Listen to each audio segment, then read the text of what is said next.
Hey y'all, my name is Yvette and welcome to my channel. Today I'm going to be announcing round 4 of the middle grade magic readathon. This is a readathon that's all about reading middle grade books, and it's one that I genuinely love co-hosting and participating in every year. This year the readathon is running from September 1st to September 11th, and it was created by and is hosted by Kara over at the Wild Book Garden. I am a co-host along with Olivia Savannah at Olivia's Catastrophe, Kier at Kier the Scrivener, Kelly at Cozy Reader Kelly, and Hannah at Lynn Hermione. Everyone's information is going to be listed down in the description along with our readathon Twitter, so make sure to check those out.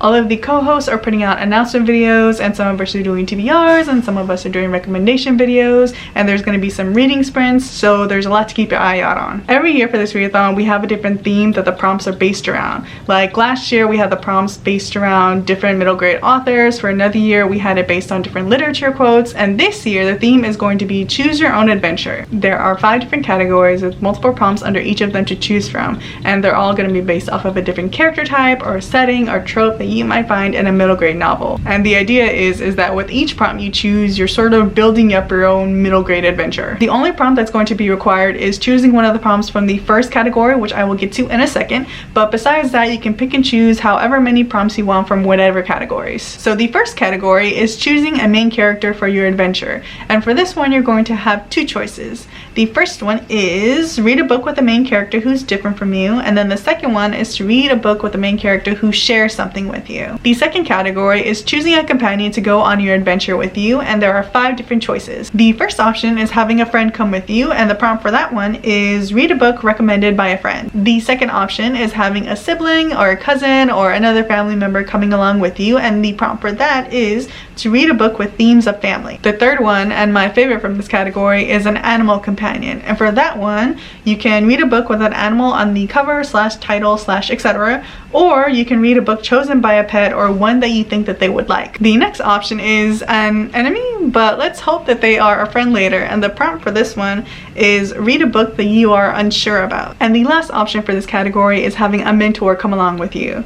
It's so important for young readers and older readers to see stories that reflect things that they deal with, and the prompt for this one is read a book dealing with an important issue. So now that you have your companion, now you are going to choose the genre of your adventure, and there are 3 choices. The first is to read a book from your favorite genre. The second is to read a book from a genre that you don't normally read from in middle grade, and that could be nonfiction or science fiction or something like that. And the third one is to read a book from a genre that you always mean to read more from. The next category is choosing a setting for your adventure, and there are 8 options for this one. The first setting is home, and the prompt for that is to read an author that you love. The second setting is castle.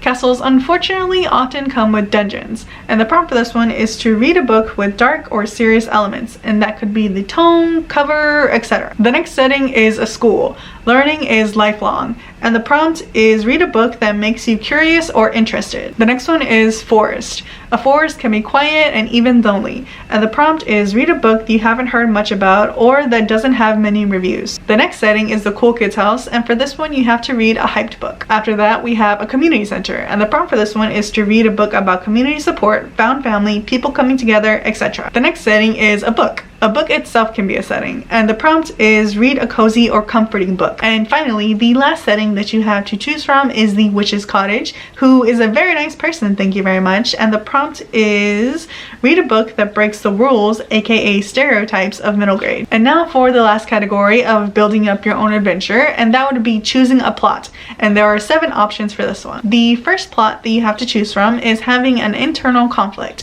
and the prompt is to read a book that you've been putting off. The second is having an external conflict, and for this one you have to read a book with a cover you love, so like the external part of a book. The next plot is you're the chosen one, and for this one you can read any book that you want. And then there's the plot of you are not the chosen one. You're just an ordinary person doing what needs to be done, and for this one you have to finish one of your currently reading books or one that you need for another project or readathon, and this one doesn't have to be middle grade. Next one is whoops, turns out you have magical powers. Read a book with a trope that you love. And then we have the plot of self-acceptance, and for this one you have to read a book that you think you'll love. And finally, the last plot that you have to choose from is something weird is going on and you have to find out what. And the prompt is to read a book with a mystery element, or you can pick a book randomly from your TBR, and it can be from a specific shelf or stack or your full TBR or social media poll or anything like that. That is going to be it for the prompts for this year's round of the middle grade magic readathon. And as always, make sure you're picking up books diversely, even for prompts that don't specifically call for it. If you have any questions about the readathon, feel free to ask me or any of my other co-hosts, and let me know if you're participating in the comments below. I hope you enjoyed this video. Thank you for watching, and I'll see you next time.